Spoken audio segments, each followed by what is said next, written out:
अध्यक्षांना दिलेला ते कसं संपूर्णपणे खोटं आहे हे पण मला आपल्याला सांगणं आवश्यक वाटतं. सर्वप्रथम त्यांनी 2013च्या घटना दुरुस्तीचा उल्लेख केला. मला वाटतं काही व्हिडिओजही दाखवले 2013 मध्ये जेव्हा मी शिवसेनेत होतो त्यावेळेला त्या मीटिंगसाठी उपस्थित होतो वगैरे. आता तो कुठचा नेमका व्हिडिओ आहे काय आहे हे काय मी शहानिशा केलेली नाहीये, परंतु राहुल नार्वेकर एक कार्यकर्ता म्हणून तुम्ही दिलेलं संविधान वर शिक्कामोर्तब करायचे अधिकार नाहीयेत आणि मी जरी शिक्कामोर्तब केला तेव्हा तर ते काय ग्राह्य आणि योग्य आहे तर अर्थ तो ठरत नाही. आणि नंबर 2, ज्या पत्राचा तुम्ही उल्लेख करत आहात त्यात संविधानाविषयी काही एक लिहिलेलं नाहीये. ते पत्रही मी तुम्हाला वाचून दाखवतो जे शिवसेनेने इलेक्शन कमिशनला दिलं असं ते म्हणतात आणि त्याच्यावर इलेक्शन कमिशनचा स्टॅम्प आहे असं ते म्हणतात. त्या पत्रात काय उल्लेख केलाय बघा. त्या पत्रात असं लिहिलंय, to the chief election commissioner, election commission of India, निर्वाचन सदन, अशोका रोड, नवी दिल्ली.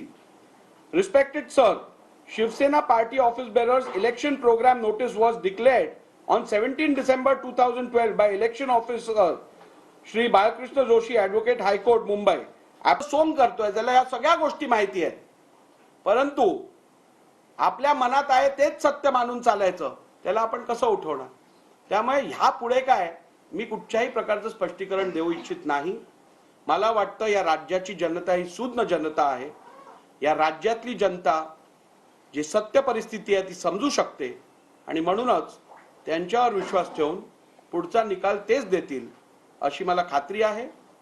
आणि मला काय अजून राजकीय भाष्य ह्याच्यात करायचं नाहीये. जी वस्तुस्थिती आहे ती मी आपल्या समोर मांडली आहे आणि त्यामुळे सुप्रीम कोर्टाने दिलेल्या आदेशांचं तंतोतंत पालन झालेलं आहे. कायद्यात ज्या तरतुदी आहेत त्यांचं पालन झालेलं आहे. डिस्क्वालिफिकेशन संदर्भात जे सातत्याने विचारलं जात आहे की आपण उद्धव ठाकरे आपलं एकनाथ शिंदेजींना पक्षाचे अधिकृत नेता किंवा पक्ष हा त्यांचा गट रिप्रेझेंट करतो असं मान्य केल्यानंतर उद्धव ठाकरे गटातल्या आमदारांना अपात्र का ठरवलं नाही. तर आपल्याला माहित आहे अपात्रता 2(1)(b) खाली ठरवत असताना म्हणजेच जर का पक्षादेशाचं व्हायलेशन झालं असेल, तो पक्षादेश समजा मान्य केला नसेल तर ते चेक करण्यासाठी ट्रिपल फिल्टर आहेत. म्हणजे आपल्याला पहिली बघायला लागतं की ज्या व्यक्तींनी पक्षादेश दिलेला आहे त्या व्यक्तीकडे खरोखर ते अधिकार होते का. नंतर आपल्याला बघायला लागतं त्यांनी तो व्हिप इश्यू केलेला का. आणि तिसरं बघायला लागतं की तो व्हिप इश्यू केलेला संबंधित आमदाराकडे पोचवलेला का, म्हणजे सर्व्हिस कंप्लीट होती का. ह्यात जे पुरावे माझ्या समोर होते त्यात स्पष्ट दिसून येत होतं की हा व्हिप योग्यरित्या पोचवला गेला नव्हता, हा व्हिप सर्व केला गेला नव्हता. आणि तसंच तर सगळं रिप्लाय मध्ये उद्धव ठाकरे गटांनी सांगितलंय. तर असं असताना मी या वस्तुस्थितीकडे डोळे बंद करून जर निर्णय घेतला असता तर मला वाटतं मी कुठेतरी माझ्यावर जी जबाबदारी आहे ती योग्यरित्या पार पाडली नसती. म्हणून त्यांना अपात्र न ठरवण्याचा माझा निर्णय हा योग्य होता, हा रिझन्ड होता.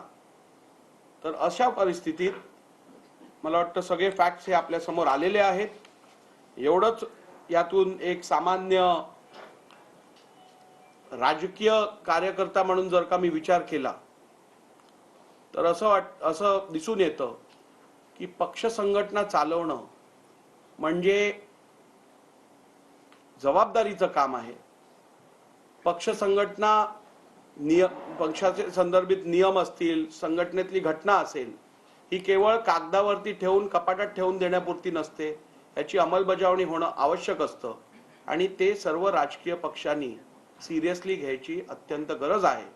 अर्थातच अर्धवट अध्यक्ष म्हणजे अर्धवट त्या अर्थाने बोलत नाहीये, पार्ट टाइम अध्यक्ष किंवा पार्ट टाइम वकील हे काम पूर्ण करू शकत नाहीत.